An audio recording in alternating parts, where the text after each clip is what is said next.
마태복음 7장 13절 14절 말씀. 좁은 문으로 들어가라. 멸망으로 인도하는 문은 크고 그 길이 넓어 그리로 들어가는 자가 많고 생명으로 인도하는 문은 좁고 길이 협착하여 찾는 이가 적음이라. 아멘. 이 말씀을 읽고 묵상할 때에 우리는 주님께서 주시는 메시지를 들을 수 있어요. 바로 이것입니다. 사는 길을 선택하라. 예수님의 마음이에요. 우리가 죽는 길이 아니라 사는 길을 선택하며 살기를 원하는 것. 우리 주님의 마음이에요. 이 메시지에 초점을 맞추어서 이 땅에서 우리의 삶에 대해서 몇 가지로 나누어서 말씀을 듣겠습니다. 첫째 포인트입니다. 선택 앞에 서 있다. 우리의 삶에 대해서 중요한 사실 한 가지를 주께서 말씀하십니다. 선택 앞에 서 있다. 인간은 선택 앞에 서 있는 존재입니다. 누구나가 순간순간마다 선택의 기로 앞에 서 있습니다. 힘들죠. 선택을 피할 수가 없습니다.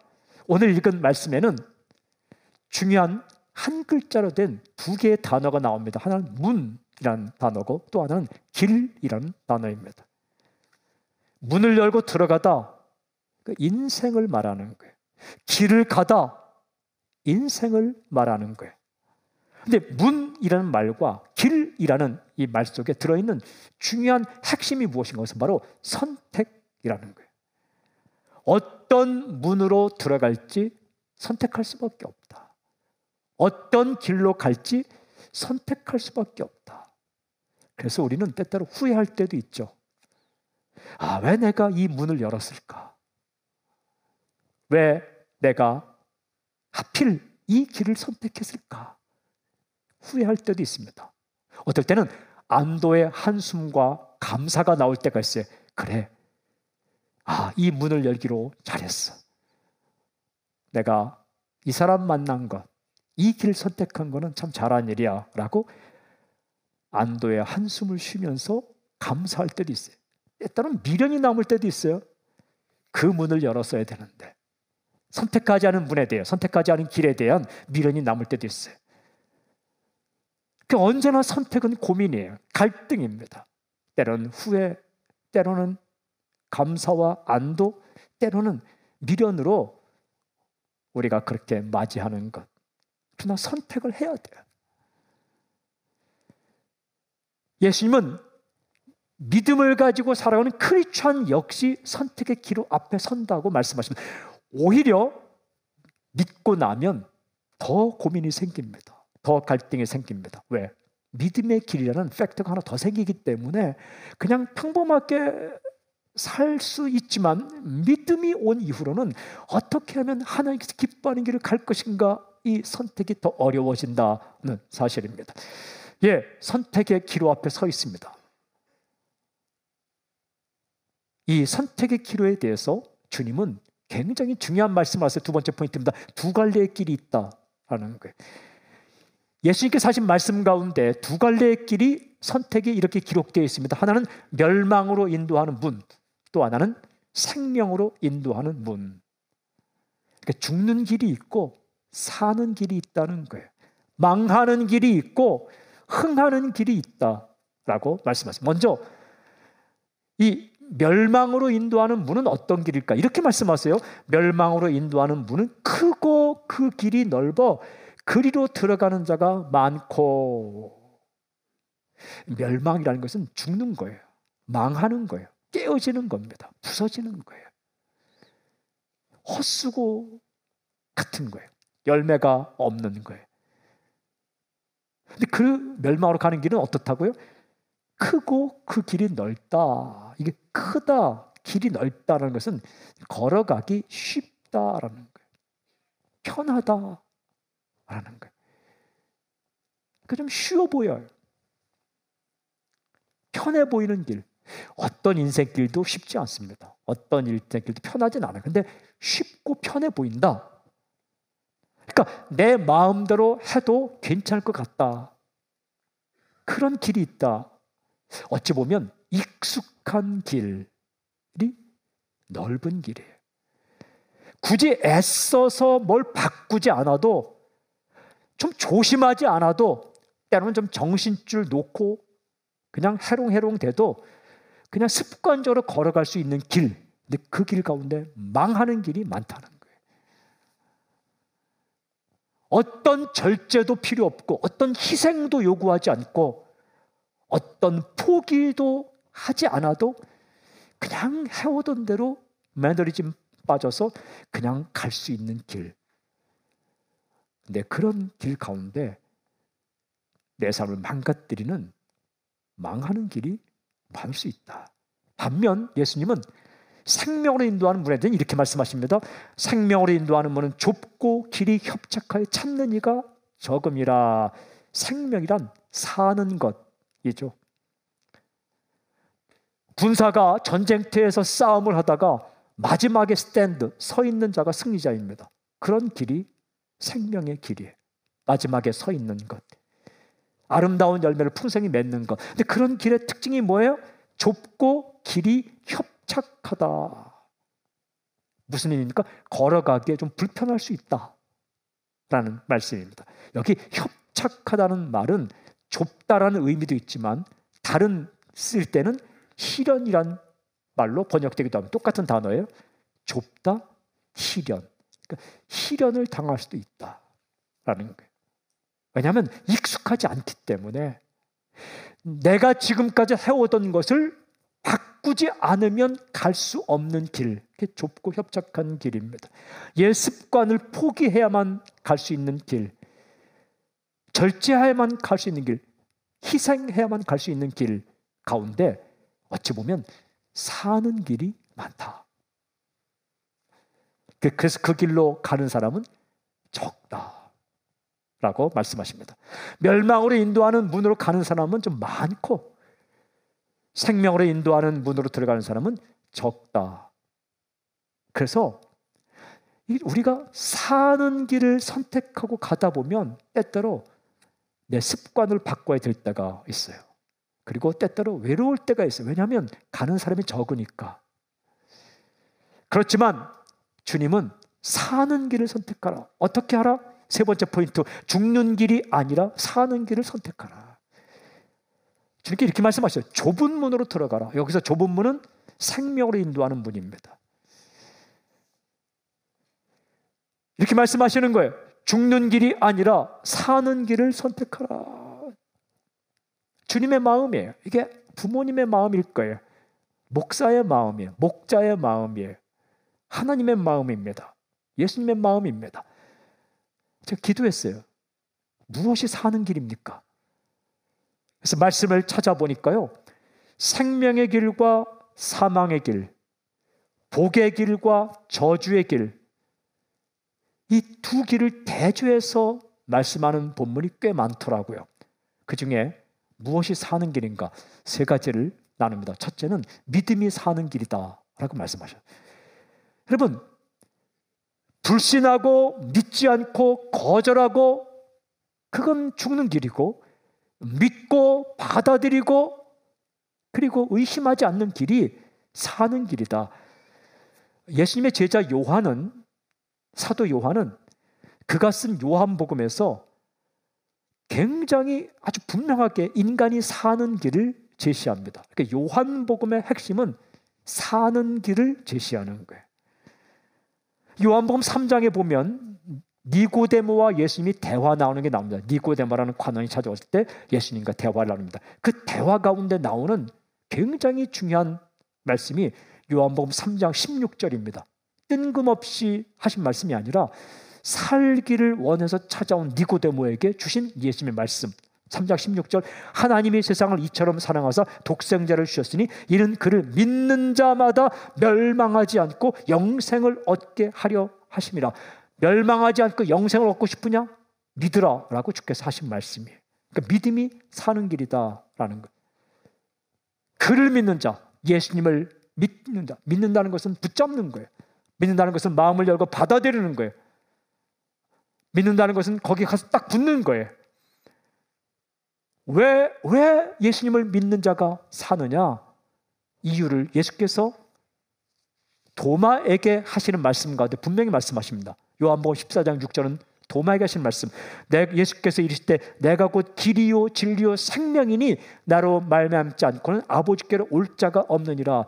내가 길이고 내가 진리고 내가 생명이기 때문에 나를 믿어야 생명을 얻을 수 있고 길을 찾을 수 있고 사는 길을 찾을 수 있고 진리를 발견할 수 있다라고 주께서 분명하게 말씀하시는 거죠. 그러니까 믿는 길이 사는 길이에요.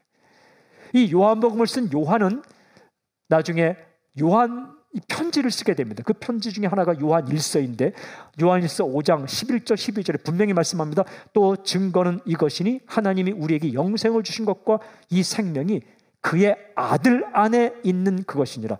아들이 있는 자에게는 생명이 있고 하나님의 아들이 없는 자에게는 생명이 없느니라. 생명이 어디 있느냐? 아들 안에 있다. 아들은 예수님이에요. 사는 길은 어디 있는가? 예수님 안에 있다. 그래, 그분을 마음을 열고 받아들이며 믿을 때에 생명을 얻고 그분의 말씀을 받아들일 때 산다 하는 거예요. 믿음이 사는 길이다. 여러분, 어느 순간에도 불신의 길을 선택하지 마십시오. 의심의 길을 선택하지 마십시오. 말씀을 읽으면서 내게 들어오는 하나님께서 내게 또 말씀하시는 이 말씀을 들을 때에 믿음으로 받을 때 내 마음이 살아요. 영혼이 살아요. 삶이 사는 거예요. 주님을 맞이할 때 살게 될 것이고 주의 음성을 맞이할. 그래서 두 번째는 무엇이 사는 길인가? 말씀이 사는 길이다라고 말씀하세요. 이 마태복음을 읽어가다 보면 19장에 예수님과 부자 청년의 이야기가 기록되어 있습니다. 부자 청년이 찾아와서 예수님께 묻죠. 어떻게 하면 내가 살 수 있습니까? 어떻게 하면 영생을 얻을 수 있습니까? 라고 부자 청년이 질문하죠. 이게 중요한 질문이 이렇게 옮길 수 있어요. 내가 살고 싶은데 어떻게 하면 삽니까? 이런 질문이에요. 적어도 이런 질문을 할 수 있어야 돼요. 내가 어떻게 하면 살 수 있을까? 이 진지한 질문 가지고 찾아온 청년에게 예수님께서 이렇게 말씀하시더라고요. 마태복음 19장 17절에 내가 생명에 들어가려면 계명들을 지키라. 이렇게 예수께서 말씀해요. 내가 생명에 들어가려면, 즉 살고자 한다면 계명들을 지켜라.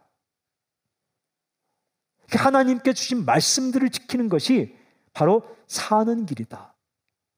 내 생각이 아니라 말씀을 따르는 것이 사는 길이다라고 주님께서 말씀하셨어요. 이 위대한 사역자들이 죽기 전에 하는 말이 굉장히 중요합니다. 먼저 모세는 죽기 전에 어떤 메시지를 하고 죽었을까? 모세가 죽기 전에 한 설교가 신명기입니다. 신은 두 번째 신, 명은 명한다. 기는 기록한다. 두 번째 명한 것을 기록했다. 우리말에 신신당부한 말씀이 신명기입니다. 이 신명기 읽으면 신명기 30장 19절 20절에 이렇게 기록되어 있습니다. 내가 생명과 사망과 복과 저주를 내 앞에 두었은즉. 그러니까 생명, 죽음, 복, 저주기를 내 앞에 두었다. 이것은 너의 앞에 두 갈래 길이 있다는 거예요. 사는 길과 죽는 길, 복 받는 길과 저주를 받는 길이 있다. 너와 네 자손이 살기 위하여 생명을 택하라. 살고 싶으냐?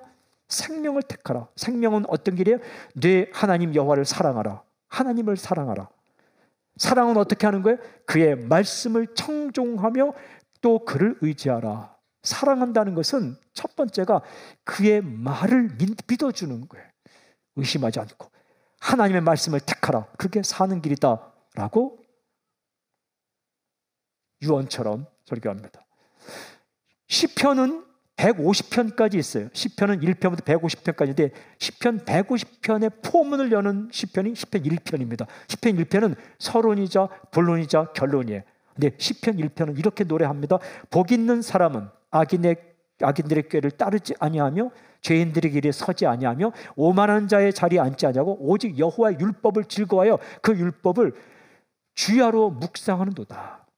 그는 시냇가에 심은 나무가 철을 따라 열매를 맺으며 그 잎사귀가 마르지 아니함 같으니 그가 하는 모든 일이 다 형통하리로다. 악인들은 그렇지 아니하며 오직 바람에 나는 겨와 같도다. 그러므로 악인들은 심판을 견디지 못하며 죄인들이 의인들의 모임에 들지 못하리로다. 무릇 의인들의 길은 여호와께서 인정하시나 악인들의 길은 망하리로다. 두 갈래 길이 있다는 거예요. 망하는 길이 있고 사는 길이 있다. 어떤 길이 망하는 길이냐?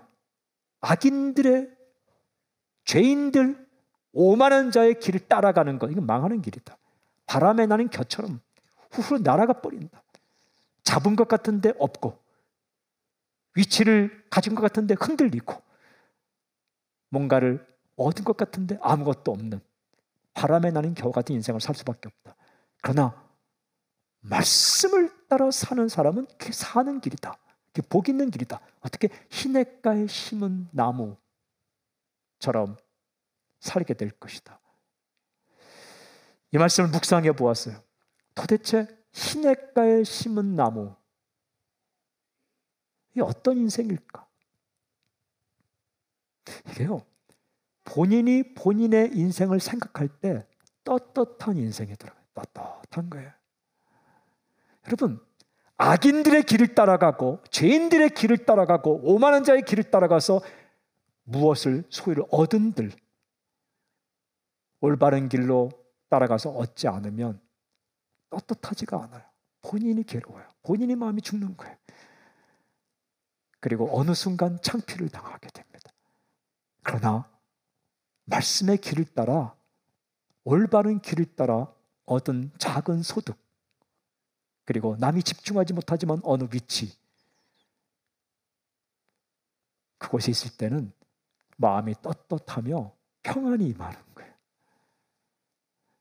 인생의 어느 순간에도 쉼이 있어요. 예수님께서 약속하신 것처럼 수고하고 무거운 짐진 자들아 내게로 오라. 다 내게로 오라. 내가 너희를 쉬게 하리니. 진정한 평안이 있는 거예요. 이게 시냇가에 심은 나무처럼 어떤 상황 가운데서도 푸른 잎처럼 마음의 평안과 쉼과 떳떳함과 보람이 있습니다. 악한 길, 잘못된 길, 말씀을 떠난 길, 그 길을 따라가서 얻은 소유, 그 소유가 자신을 찌를 수밖에 없어요.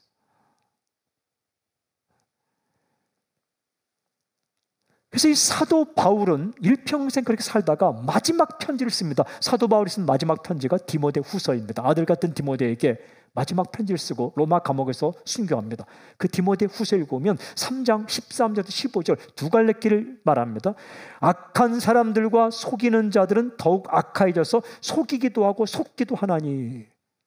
악한 사람들은 속이고 속고 산다.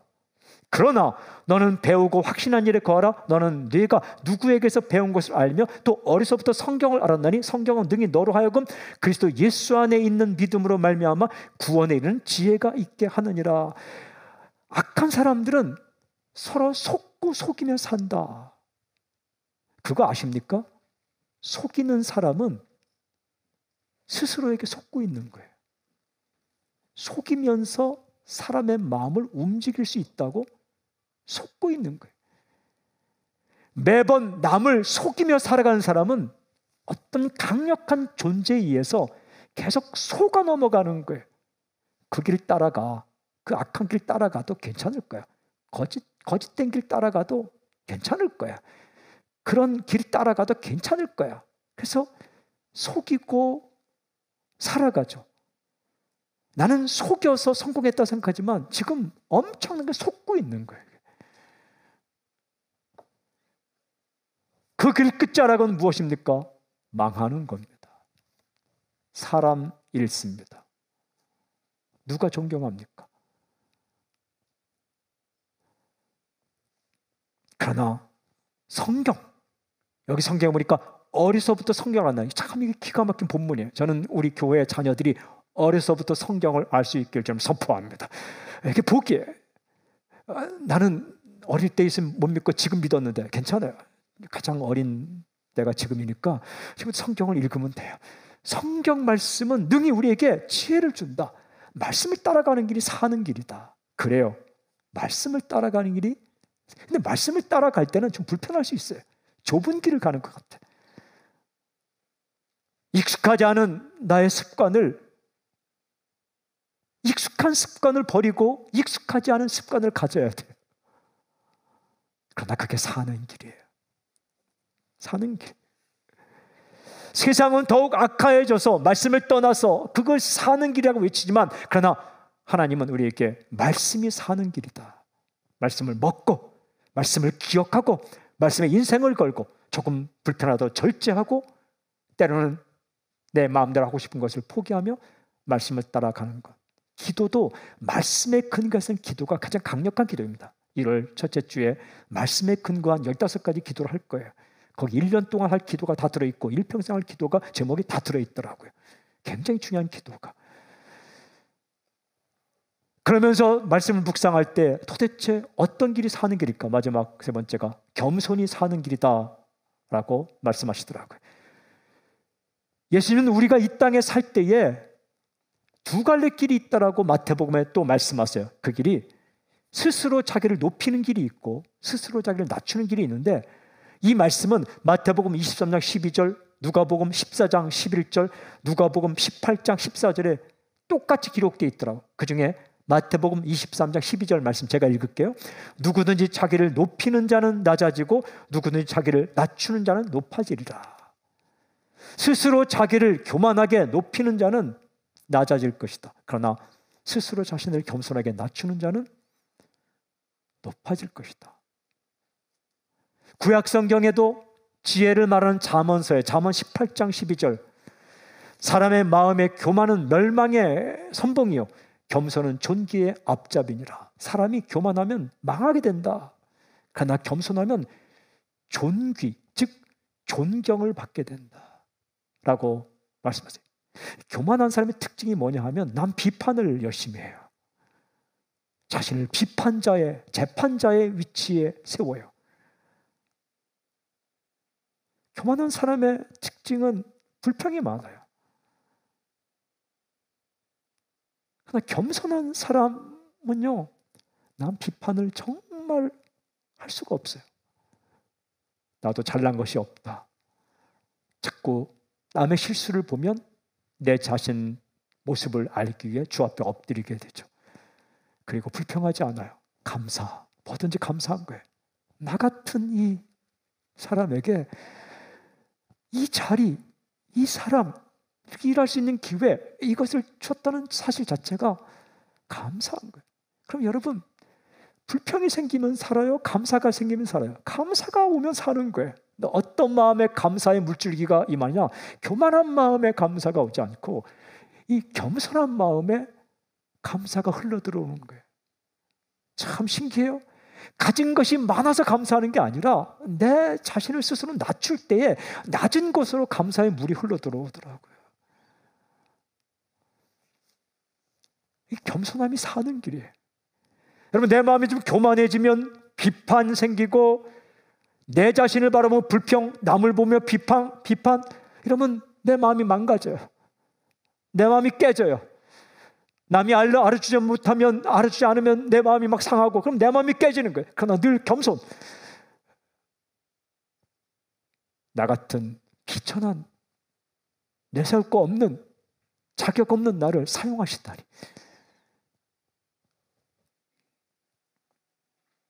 누군가 좀 틱틱거리며 여러분 옆에 있는 거, 그러면서 여러분 옆에 있어 주는 것만으로 감사하세요. 정말 할 말, 틱틱거리는 말도 없으면 소리 없이 떠나갑니다.